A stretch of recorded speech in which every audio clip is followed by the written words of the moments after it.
매일 성경 묵상을 돕는 해설 가이드입니다. 안녕하세요. 묵상 코치입니다. 함께 읽고 나눌 말씀은 요한복음 5장 1절에서 15절까지 말씀입니다. 예수님께서 유대인의 명절이 되어 예루살렘에 올라가셔서 안식일에 예루살렘 양문 곁에 있는 베데스다 못 주변에서 38년 된 병자를 말씀으로 치료해 주십니다. 치료를 받은 병자는 기적을 체험했지만 성전에서 예수님을 만난 후에 예수님을 유대인들에게 고발합니다. 1절에서 9절 읽겠습니다. 그 후에 유대인의 명절이 되어 예수께서 예루살렘에 올라가시니라. 예루살렘에 있는 양문 곁에 히브리 말로 베데스다라 하는 못이 있는데 거기에 행각 5이 있고 그 안에 많은 병자, 맹인, 다리 저는 사람, 혈기 많은 사람들이 누워 물의 움직임을 기다리니 이는 천사가 가끔 못에 내려와 물을 움직이게 하는데 움직인 후에 먼저 들어가는 자는 어떤 병에 걸리든지 낫게 되밀어라. 거기 38해 된 병자가 있었더라. 예수께서 그 누운 것을 보시고 병이 벌써 오래된 줄 아시고 이르시되 내가 낫고자 하느냐. 병자가 대답하되 주여 물이 움직일 때 나를 못에 넣어주는 사람이 없어 내가 가는 동안에 다른 사람이 먼저 내려가나이다.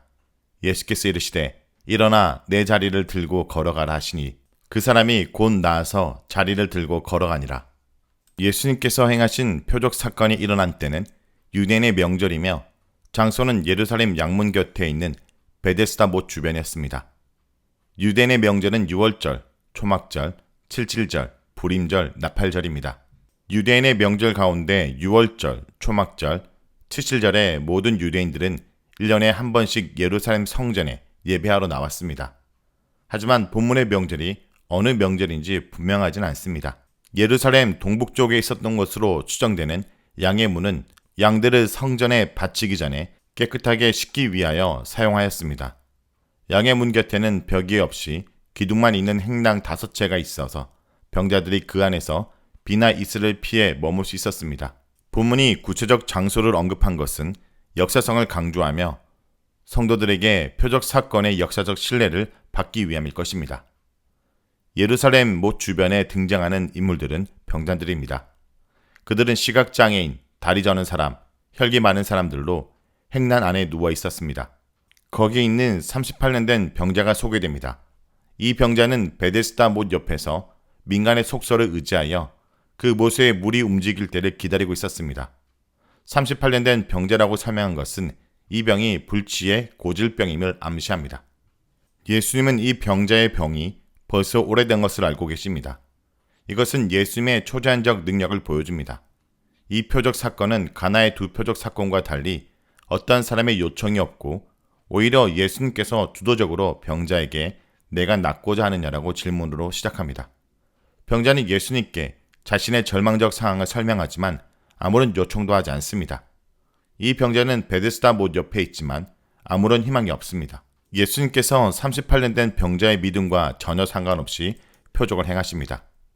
기적적인 치유에 항상 수혜자의 믿음이 요구되는 것은 아닙니다.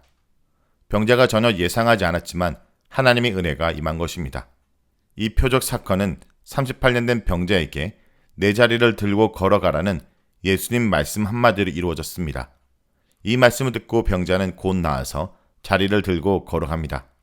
그런데 예수님께서 38년 된 병자에게 치유 이적을 베푸신 날은 안식일이었습니다. 본문은 이 안식이라는 언급이 이 치유의 목적을 이해하는 데 열쇠가 됩니다. 10절에서 15절 읽겠습니다. 유대인이 병 나은 사람에게 이르되 안식일인데 내가 자리를 들고 가는 것이 옳지 아니하니라. 대답하되 나를 낫게 한 그가 자리를 들고 걸어가라 하더라 하니 그들이 묻되 너에게 자리를 들고 걸어가라 한 사람이 누구냐 하되 고침을 받은 사람은 그가 누구인지를 알지 못하니 이는 거기 사람이 많으므로 예수께서 이미 피하셨습니다.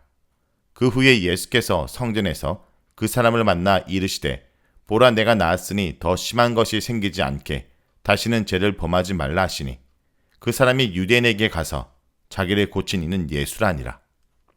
10절에서 13절은 유대인이 안식일 규례 때문에 병 나은 사람을 비난하는 내용입니다. 예수님께서 38년 된 병자에게 내 자리를 들고 걸어가라는 명령을 내리신 것에 대해 유대인들은 왜 시비를 거는 것일까요?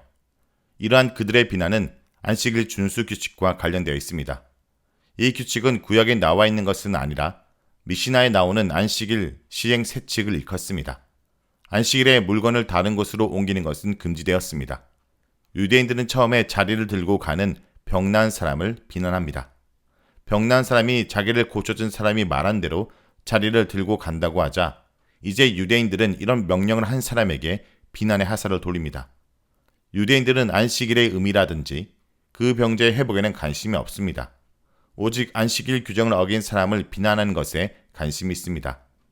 하나님에게도 사람에게도 관심이 없고 오직 인간이 정한 규율에 관심이 있습니다. 율법을 지킨다고 생각하지만 정작 율법의 정신에는 관심이 없습니다.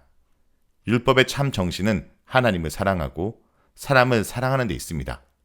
한편 병나은 사람이 예수님이 누구신지 알지 못한다라는 말은 다시 한번 병자의 믿음을 가능케 합니다.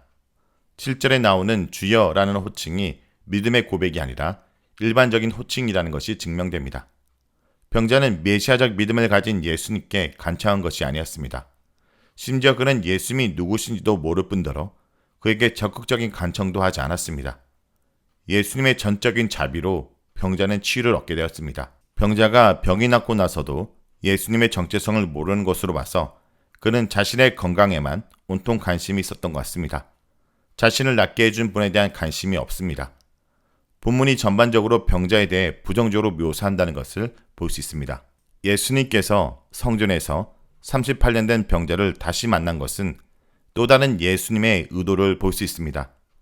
유대인의 명절에 성전에 많은 사람들이 모여들었는데 그 많은 사람들 가운데 예수님을 다시 만나게 된 것은 의도가 있었을 것입니다. 예수님은 육적 치유가 영적 치유를 보장하지 않는다는 사실을 경고하고 있습니다. 그러므로 예수님은 육체의 치유함을 받은 이 사람이 영적 형벌을 받지 않도록 미리 경고해주고 있습니다. 15절에서 치유를 받은 병자가 자신을 안식일에 치유한 사람이 예수라고 유대인들에게 고발합니다. 이 사람은 예수님과 유대인들이 적대적 관계임을 인식한 것으로 보입니다. 유대인들이 안식일의 규정을 위반한 예수님의 정체를 알기 원했기 때문입니다. 결국 이 병자는 육체의 질병은 고침을 받았지만 하나님의 아들이신 메시아 예수를 믿고 영생을 얻을 기회는 놓치고 있습니다. 자, 여기까지가 요한복음 5장 1절에서 15절까지 말씀입니다. 오늘 말씀을 통해 우리는 무엇을 묵상하고 적용해야 될까요? 첫째, 예수님은 가장 낮고 천한 곳, 병들고 소외된 이들에게 뜨거운 연민을 품으십니다. 예수님은 성전으로 먼저 가셔도 됐지만 그에 앞서 신음소리와 쾌쾌한 냄새가 가득한 병자들이 있는 곳으로 향하셨습니다. 이것이 예수님이 이 땅에 오신 이유이며 우리가 따라야 될 표지입니다. 오늘날 우리가 예수님의 마음으로 찾아가서 돌봐야 될 사람은 누구일까요? 둘째, 예수님은 말씀의 능력으로 일어날 힘을 주시는 분입니다. 38년 동안 지속적인 병으로 무력하게 누워있던 병자를 불쌍히 여기시며 낫기를 원하시는지 물으십니다. 그리고 그가 간절히 원했지만 이룰 수 없었던 일을 하라고 명령하십니다.